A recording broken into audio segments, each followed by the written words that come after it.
Vinayagar Chaturthi special kozhukattai மட்டும் இல்லை, எள்ளுருண்டையும் special தான். இன்றைக்கி எள்ளுருண்டை தான் செய்ய போகிறோம்.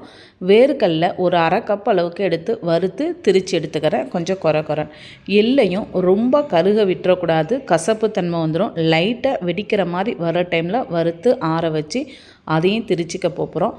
அது கூட 3/4 கப் அளவுக்கு கருப்பட்டி எடுத்துருக்கேன். எடுத்து கொஞ்சம் பல்ஸ் மோட்லேயே வச்சு நம்ம திரிச்சு எடுக்கணும். திரிச்சு எடுக்கும் போதே கருப்பட்டியோடு சேர்ந்து மிக்ஸ் ஆகி வரும்போது நல்லா ஒரு ஈரப்பதத்தன்மை வந்த மாதிரி வந்துடும். நல்லா அந்த கட்டிகள் எல்லாம் எதுவுமே இல்லாமல் ஒன்று போல் உதுத்து விட்டுட்டு சுக்கும் ஏலக்காவும் இடித்து 1 ஸ்பூன் அளவுக்கு ஆட் பண்ணிக்கிறேன். ஒரு அரை ஸ்பூன் அளவுக்கு நெய்யும் ஆட் பண்ணி விட்டுக்கிறேன். இது எல்லாத்தையும் சேர்த்து நல்லா மிக்ஸ் பண்ணிவிட்டு அரைச்ச உடனே நம்ம உருண்டையை பிடிச்சி வச்சிடணும். சூப்பரான ஹெல்த்தியான ஒரு எள்ளுருண்டை ரெடி ஆயிரும். ரொம்ப ஹெல்த்தி. இது ஸ்நாக்ஸுக்கும் சாப்பிட்லாம். குளிர்காலத்தில் நம்ம டெய்லி இந்த உருண்டை எடுத்துக்கலாம்.